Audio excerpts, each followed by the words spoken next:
Good morning, everybody. This is Dr.M.Angel from the Research Center of Home Science, Fatima College, Madurai. Today, we are going to see about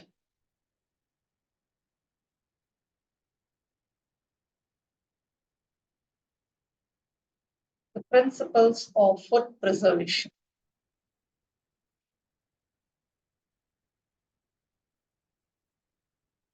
When we see about this food preservation is a process of treating and handling food to stop or greatly slow down the spoilage, that is, the loss of quality, edibility, or nutritive value that is caused or which is accelerated by the microorganisms. So, food preservation is a process where we can use the fruits and vegetables, the produces during the off season by using simple techniques and also by slowing down or by stopping the growth of the microorganisms. This preservation, it involves the preventing of the growth of bacteria, fungi, and other microorganisms, as well as it will retard the oxidation of fats, which causes rancidity. Rancidity is nothing but the formation of the off flavor, that is off odor, due to long storage of fats and oils. So this type of oxidation reaction, which is occurring in the fats and oils due to long storage, is prevented by the preservation process. This also includes processes that is to inhibit the natural aging and discoloration that will occur during the food preparation. For example, the enzymatic browning reaction in apples after they are cut. So when we cut these apples, we can see a brown coloration, that is the formation of the brown coloration when it is exposed to the external air, that is called as enzymatic browning. So these can also be inhibited during this preservation process. This preservative for food, it may be defined as any chemical compound or process when we are applying to the food which will retard or alterate the growth of microorganisms or enable the physical properties, chemical composition, and nutritive value to remain unaffected by the microbial growth. Generally, this microbial growth will cause the food to the deterioration of the quality, and this can be prevented by the use of preservative, which is a chemical compound which will, when applied to the food, they will retard or alterate the growth of microorganisms, and that way it will enable or it will preserve the food without affecting the nutritive value. When the foods are available and it is more than the present use, it is preserved for future consumption. This is what I told you earlier, that is, preservation will help us to consume the fruits and vegetables or any other agricultural produce during the off season. So we have seasonal fruits and vegetables, and these fruits and vegetables can be consumed during the off season and when they are not available for consumption also by this preservation method. Foods such as fruits and vegetables, they have short growing season, and this preservation will make them available for use throughout the year, and this will avoid wastage and of surplus crops. For example, we can see, we hear many news about mostly we are hearing news about the tomato producers. They just throw off the tomatoes when it is produced in excess. So this preservation technique is a technique to prevent those wastage. Instead of wasting those tomatoes, it can be preserved so that it can be used during the off season when it is produced in surplus also. Next, we'll see about the basic principles of food preservation. The basic principles of food preservation includes preservation or delay of microbial decomposition.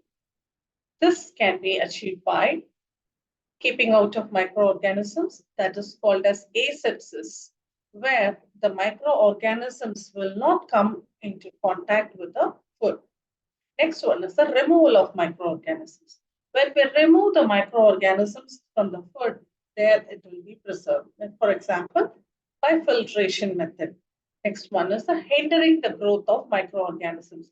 How can we hinder the growth of microorganisms? That is, the activity of the microorganisms will be hindered by lowering the temperature as well as the techniques like drying, dehydration, and also anaerobic conditions. And the next one is the killing of the microorganisms, that is by heat or radiation.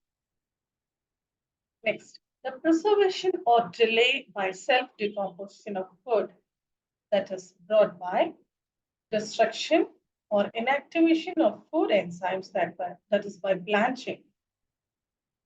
Next one is the preservation or delay of chemical reactions. How it can be achieved? That is the preservation of oxidation by means of an antioxidant. Any antioxidant, for example, vitamin E, can be added to prevent oxidation process. Next one is the preservation of damage caused by insects, animals, and mechanical causes. This is the most common methods of food preservation. Preservation of food can be achieved by the application of physical, chemical, and biological methods. Now we'll see about the physical methods. Physical methods: cooling to a lower temperature, that is refrigeration up to 0 to 7 degrees C. It will preserve the shorter period for some days, that is the freezing process. Freezing process can be done for several months also. So this low temperature refrigeration, it will prevent the food from the microbial decomposition for certain period, that is fewer days. Okay. Next one is the freezing. It can be done for fruits and vegetables. It can be done for just the preserve the food for several months. Next one is the heating process. Heating process, example is the pasteurization method and also sterilization method. Cooking process is also one of the heating process which will prevent the food from the microbial infection. Exposure to ionizing radiation, that is UV rays. Okay, that is, we are subjecting the food under radiation to preserve it from the microorganisms. Next one is application of high pressure, and then is drying. Drying is nothing but the removal of moisture to a level where it will not support the growth of the microorganisms. Next, we'll see about the chemical methods. The chemical methods are quite often it's impossible or undesirable to employ conventional physical methods of the preservation. In such a situation, one has to opt for chemical method of preservation. In a case where we cannot follow the physical methods of preservation, we can directly go for the chemical methods. This involves the application of chemical additives, which will act as the antimicrobial agents. Next one is the biological methods. Biological methods, for example, souring.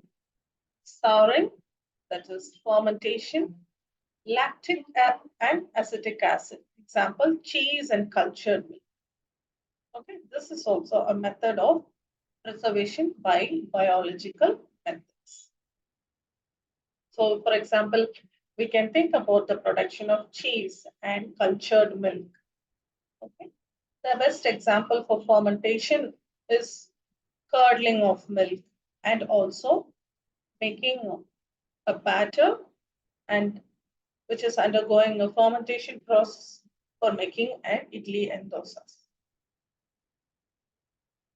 Next one is the preservation by low temperature. Preservation by low temperature includes freezing, where the foods are frozen at a certain temperature, and then dehydrofreezing. Dehydrofreezing is nothing but first dehydrating the food and then freezing. Next one is the preservation by high temperature. This preservation by high temperature is gives an example called pasteurization. Pasteurization is a technique where any milk or any liquid is heated up to 100 degrees C, where it will kill the microorganisms and it will stop the growth of microorganisms. Especially milk is pasteurized. Okay, it is heated under 100 degrees C, where it will be pasteurized. The different methods of pasteurization are holding or batch system.